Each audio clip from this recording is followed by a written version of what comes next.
So today I watched Arsenal play against Nottingham Forest. Arsenal were away, playing in their crazy new away kit, and it was 0-0 at half time. It was a bit of a tight game, but in the end Arsenal prevailed just about. It was 2-1 final score against Nottingham Forest. Yeah, obviously I'm pleased about that because now Arsenal moved up to second in the league. Whether we're going to win this year, yeah, unlikely. Liverpool looking strong, there's always Man City. But nonetheless, Arsenal doing well.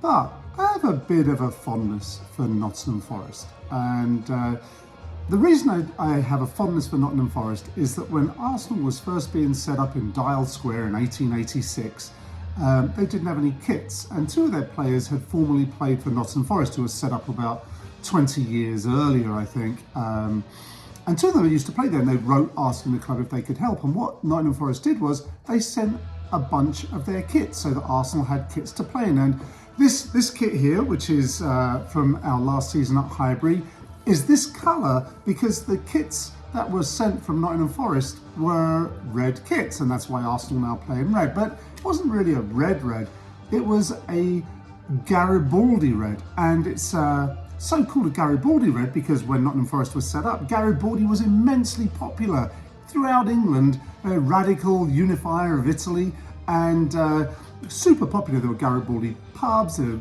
Garibaldi biscuits, there was a racehorse called Garibaldi, and it turns out that the colour that Garibaldi's men were, which were red shirts, became the colour of the football kit of Nottingham Forest, which then thereby led to the colour that Arsenal play in. So I felt it was kind of fitting after today, in sort of a little bit of honour of my respect for Nottingham Forest, and even though Arsenal won, the fact we're playing in red, although we didn't today, we played in our kind of odd contour line yellow away kit that's supposed to signify the contour lines of Islington or something like that, but I didn't notice my old school, Holloway School on that map, but nonetheless, we were playing in yellow, but Nottingham Forest were playing with some red in their kit, and I thought with that reference to Garibaldi, let's mark today by making a Garibaldi cocktail, which is an Italian cocktail, not surprising, Garibaldi, and it is a super easy drink to make.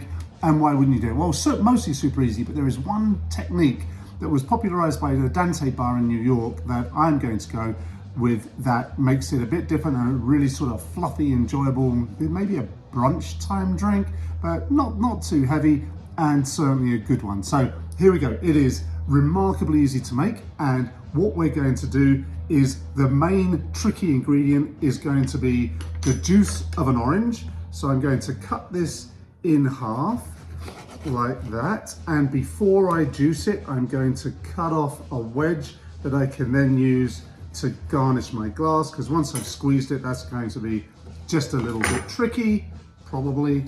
Got my juicer here, gonna squeeze out. What the recipe that I looked at asks for is 4 ounces of orange juice, but the original recipe, I believe, was the juice of 1 orange, which should, with luck, turn out to be something like 4 ounces. And if it's a little bit off, I don't think that's the end of the world either, but we'll soon find out, won't we?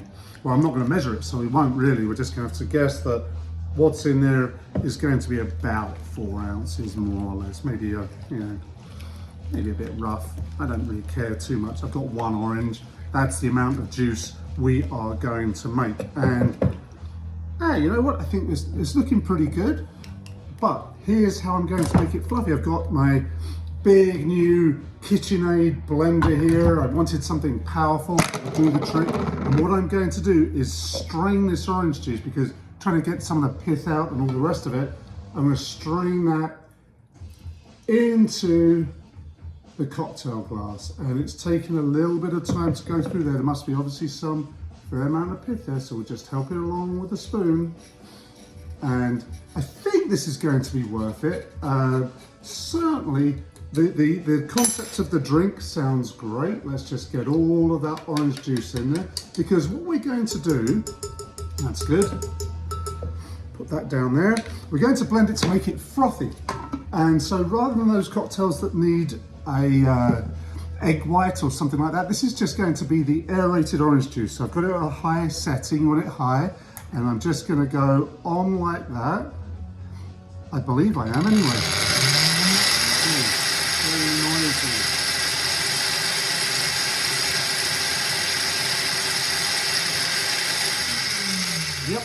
that is looking very frothy indeed. Then we're going to take the Italian component of this. Now, obviously, if this had been an Italian orange, that would have been great. Using Campari, of course we are. And what we do first is put a couple of ice cubes into the highball glass we got here. Put a few like that. We're going to put about 1.5 ounces of Campari in there. You can use any of those bitter red liqueurs that you like. I'm going to put that in. We're going to pour in some of this orange juice, assuming I can get this lid open. It's on very, you can see it's all pretty foamy there. We'll pour in some of that, like so. Stir it. Add some more ice cubes, because I think it's going to need some more ice cubes. Make it a nice long drink. Pour in the rest of the orange juice, and there is not enough to fill the whole glass, but I think that's okay. I used too large a glass, I think. I'll put a couple more ice cubes in there. I'm going to take the orange wedge and put that just on the side like this. Oh, look at that. You can see it's super frothy and foamy from the blending. Let's see what we've got.